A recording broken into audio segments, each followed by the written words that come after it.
दोस्तों, आंवला एक दिव्य वृक्ष है। गरुड़ पुराण और स्कंद पुराण में इसे मोक्ष का फल माना जाता है। इसमें भगवान विष्णु का वास माना जाता है। कार्तिक माह की नवमी को आंवला नवमी और एकादशी को आंवला एकादशी कहते हैं।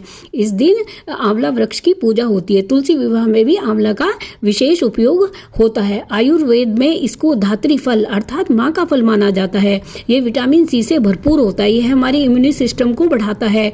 हमारे त्वचा, हृदय रोग, बाल की समस्या सभी में ये बहुत अधिक फायदेमंद है।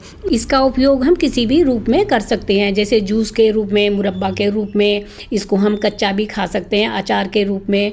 इसलिए इसका सेवन जरूर करना चाहिए।